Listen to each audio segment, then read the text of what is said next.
YouTube पर जो मेरी ये वीडियो देख रहे हैं सभी को नमस्कार और प्रणाम। मेरे दिमाग में एक बात चल रही थी जो कि समाज में सुनाई दे रहा है कि कहीं नारी कहीं जो है महिलाएं भाग रही है, गृहिणियां भाग रही है, 2 बच्चे हैं 3 बच्चे हैं फिर भी भाग रही है। ऐसे पहले सुना था कि लड़कियां भागी थी, तो लड़कियां भागी मतलब अकेली नहीं गई, कोई ना कोई किसी न किसी पुरुष के साथ गई है वो। तो लड़कियों का भागना समाज में क्लेश है, कलंक है ये, और अच्छा संदेश नहीं है ये। अब माँ भाग के शादी की है तो जब कभी बेटी भी सुनेगी तो बेटी भी भागेगी, तो एक वो सबके पूरी पीढ़ी में सब भागम भागा में रहेंगे। तो ऐसा अपराध है और ये नहीं होना चाहिए। लेकिन जो हो रहा है, जो लड़कियां भाग रही है, तो चलो वो ऐसी जगह जाएं जहाँ पर कि अपने जो हमारे सनातन में रिश्ते नाते की जो परंपरा है, इस हिसाब से अगर कोई चली गई, अच्छा घर है, अच्छा बर है, और अपने जो हमारी जो रीति रिवाज जो परंपरा है कि जहाँ जहाँ हम शादियाँ कर सकते हैं जिन जिन लोगों से, वहाँ पर वहाँ गई हो तो ठीक है। ये अन्य जगह पे न जाए कि न कभी वो हमें अपना मुंह दिखा पाए, न कभी हम उसके पास जा पाए। जब घर की एक लड़की भागती है तो बाप की पगड़ी, बाप को भी उस चीज़ को जो है उस समाज में सिर उठा के नहीं चलता है। और माँ बाप के लिए सबसे बड़ा जो है कलेश, सबसे बड़ा दुख ही है। पर लड़कियां अगर ठीक जगह चली गई तो ठीक है, बाद में सहमति कर लेते, चलो भाई ठीक है, जगह गई है तो चलो उतना भी ठीक है। लेकिन महिलाएं भाग रही है, ये बड़ा समाज के लिए जो है बड़ा अपराध है। जब महिलाएं भाग रही मतलब एक परिवार बन गया हो, और परिवार ही जब उजड़ रहा परिवार, तो क्या अस्तित्व है फिर? तो पशुओं की तरह हो गए। जैसे विदेशों में सुनते हैं हम लोग कि वहाँ जो है फिक्स किसी का परिवार नहीं, वहाँ जो मर्जी जहाँ शिफ्ट हो जाए, ऐसा कहीं किसी देश में है? तो फिर तो ये यहाँ भी क्या हमारा सनातनी है, क्या हमारा जो परंपरा है, क्या हमारे देवी देवताओं की परंपरा है? माता सती अनसुईया, जिनके सामने त्रिदेवी जो है हार गए, और उनको जैसे कि कथा में हमने सुना है, कहानियों में पढ़ा है। मैं उस जगह पे गया हूँ, ये चित्रकूट में है। और वहाँ चित्रकूट में जब वहाँ पर हमने प्रेस की कहानी डिटेल से सुनी वहाँ पर, तो बड़ा ये होता है कि हमारी देवी देवताओं की परंपरा, हमारी जो पीढ़ी, हमारी जो प्राचीन काल की जो युगों युगों से जो परंपरा चल रही है, नारी का सम्मान था। यत्र नारी पूजी तत्र रमन्ति देवता, तत्र वहाँ जो देवता देवी देवताओं का वास होता है, और जहाँ देवी देवताओं का वास है वहीं तो स्वर्ग है। अगर किसी के घर में अच्छा संस्कार है, बच्चे अच्छे संस्कारी हैं, महिला जो बच्चों की माँ है वो संस्कारी है, बच्चों को अच्छे संस्कार डाल दिए गए हैं, अच्छा शिक्षा दीक्षा हो गई है, तो यही तो सुकून, और इसीलिए तो यही तो जीवन है। तो यत्र नारी, जहाँ जहाँ नारी की पूजा, जहाँ जहाँ पर नारी का सम्मान नहीं हुआ है, जहाँ जहाँ पर, तो ये हर युग में एक हमारे सामने उदाहरण है कि जहाँ नारियों का सम्मान नहीं हुआ है और उनके साथ जो है सही तरीके से व्यवहारिक नहीं हुआ, और जो परंपरा, सनातन की जो परंपरा है उसको नहीं फॉलो किया गया है, तो वहाँ पर हमारे सामने उदाहरण है एक जटायु का और एक भीष्म पितामह का। जट हमारे 2 ग्रंथ रामायण और महाभारत। महाभारत में युद्ध की परंपरा है, युद्ध की प्रक्रिया है, और वो भगवद गीता है, गीता में भी वही है, और ये चीज़ें वहाँ भी है, गीता में भी और महाभारत में भी है। तो जो रामायण में हम जटायु की कहानी पढ़ते हैं, जटायु ने देखा कि एक महिला चिल्ला रही है और इसका मतलब उसके साथ अभद्रता हो रही है, अपमानित हो रहा है, वो कलेश में है। जब रावण ने सीता जी का हरण किया था तो जटायु ने सुना, और जटायु को पता लग गया कि भाई ये रावण जो है, जब देखा उसने जटायु जी ने, तो देखा कि रावण जो सीता जी का हरण कर रहा, तो समझ गया कि मैं इसके साथ भिड़ूंगा तो मेरी मृत्यु तो पक्का है। लेकिन जटायु ने सोचा कि मृत्यु तो एक दिन आनी है, तो क्यों ना मैं ऐसे काम में मृत्यु मेरी ऐसी जगह हो जहाँ पर कि सदियों तक नाम रहेगा और पुण्य काम के लिए हो, एक महिला की रक्षा के लिए। तो जटायु रावण की ताकत से जानता था, अजेय था, शक्ति थी, मंत्र थे और महादेव का परम भक्त था। लेकिन फिर भी जटायु रावण से भिड़ गया, रावण से युद्ध किया और परिणाम वही हुआ कि जटायु की एक पंख कट गई और धरती पे आ गया। लेकिन जब पुण्य काम के लिए था, नारी की रक्षा के लिए था, तो जटायु की मृत्यु भगवान के गोद में हुई, और जिसके लिए हम सब व्रत करते हैं, तीर्थ करते हैं, पूजा करते हैं, पाठ करते हैं, पुण्य करते हैं, ये से कि हे परमात्मा हमारा परिवार, मेरी वंश पीढ़ी कुशल मंगल रहे, यथावत सुरक्षित रहे, स्वस्थ रहे और मुझे अंतकाल में मोक्ष देना। मुझे तो जटायु को मोक्ष में भगवान की गोद में, साक्षात भगवान की गोद में मृत्यु हुई तो क्या। महाभारत में या गीता भागवत में जो दिखाया गया है कि भीष्म पितामह थे वो, उनके सामने द्रौपदी का चीरहरण हुआ और वो मूक दर्शक बने रहे। वो चाहते थे तो कुछ नहीं हो सकता था। बहू की मर्यादा वहाँ पर भंग हुई, एक महिला की मर्यादा भंग हुई और उसका परिणाम ये हुआ। भीष्म पितामह चाहते तो वो उनको रोक सकते थे, दुर्योधन को रोक सकते थे, अरे बंटा देते राजकाज।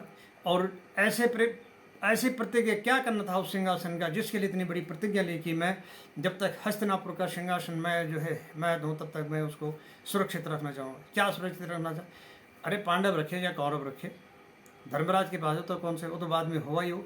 लेकिन भीष्म पितामह ने अपने पे एक प्रश्न चिन्ह खड़ा कर दिया कि लोभ और लालच में, जटायु श्रद्धा और समर्पण भक्ति में, और अपना जो जटायु का जो कर्म में था कि परोपकार के लिए, तो और भीष्म पितामह ने लोभ और लालच के लिए, उस सिंहासन के लिए, और उन्होंने बहू का चीरहरण होते देखा। और यही भीष्म पितामह पे कलंक है, यही जो दोष है, और ये जब तक धरती चांद रहेगा ये सब चीज़ में याद रहेगा कि ऐसा क्या था, ग्रंथों में लिखा गया, मिटेगा नहीं। इतने महान तपस्वी जिन्होंने कि अपने पिता की शादी के लिए अपनी शादी कैंसिल कर दी, सारा राजपाट के राजा के सिंहासनिक अधिकारी तो उन्होंने होना था, लेकिन उन्होंने सारा बलिदान कर दिया, अपना सारा समर्पण कर दिया। एक अपराध किया और उस अपराध की गलती ये हुई कि उनको बाणों की सैया पर कटने पड़े। तो जहाँ नारी का सम्मान नहीं हुआ, जहाँ नारी की, हमारे घरों में भी जहाँ पर बहू को बेटी का दर्जा होना चाहिए, और वो भी तो एक बेटी है, वो हमारे परिवार की मेंबर बन गई है, उसने अपने माँ बाप ये सब छोड़ करके हमारे परिवार की मेंबर बन गई उसको। और यहाँ पर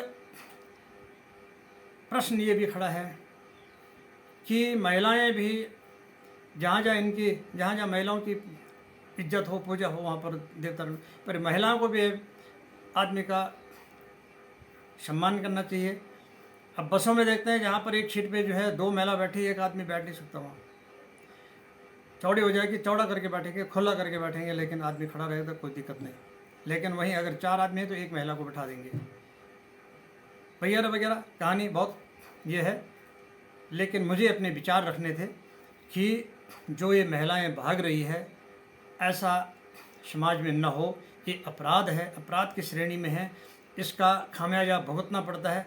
आज जो यहाँ समाज में जो लोग, कोई बीमार है, किसी को आँख फूट गई, किसी का हाथ टूट गया, किसी की कुछ हो गया, किसी का घर ही बर्बाद हो, जो कई ऐसे मतलब जो दैविक प्रकोप जिसको बोलते हैं, ऐसे हो रहा है। वो क्यों हो रहा है?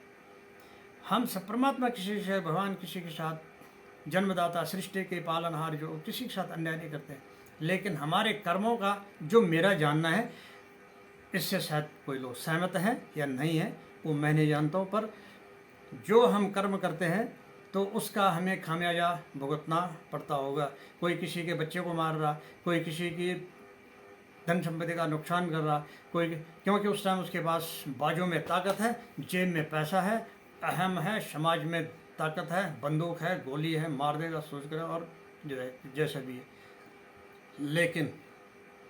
लेकिन ये सब धरा का धरा रह जाएगा। और फिर जब जन्म होता है, कोई तो इसी जन्म में भुगत लेते हैं, यहीं पर ही सबका फैसला हो जाता है। और जिनका बैलेंस रहता है तब आदमी ये सोचता है कि यार मैंने कौन से क्या काम किया है, मैंने कौन से बुरा किया है, मैंने तो इस जन्म में तो कुछ बुरा नहीं किया, वगैरह वगैरह। और अगर इसी जन्म में खुद साक्षात उसके सामने अगर ऐसी समस्या आ रही है तो वो दूसरे के सामने बोलता है कि यार मैं तो ऐसा बलाद हूँ, शायद बलाद में। लेकिन अगर खुद वो अंदर को पूछे अपने को कि मैं, जो अंदर वाला है उसको पूछे कि मैं कितना, मेरे क्या है, तो खुद उसका मन बोल देगा कि तूने भैया ये दोस्त रखे हैं, उसका तो खामियाजा भुगत रहा।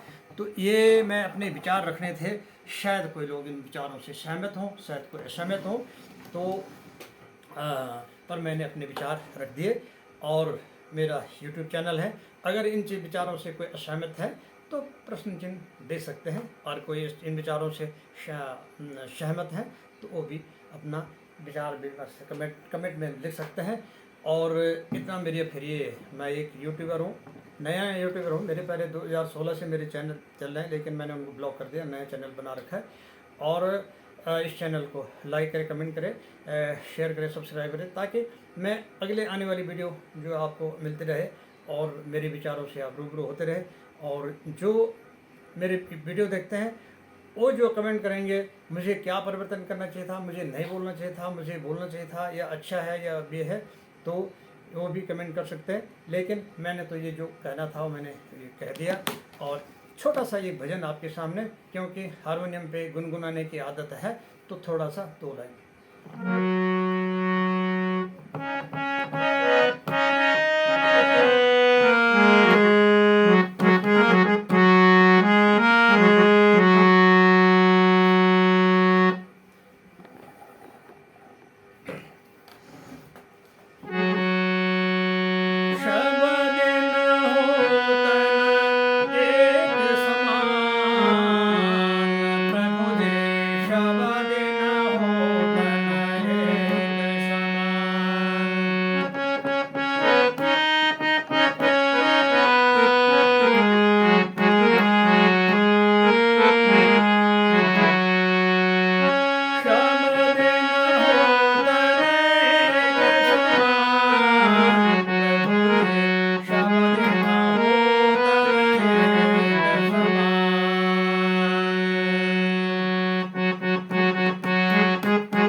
नमस्कार।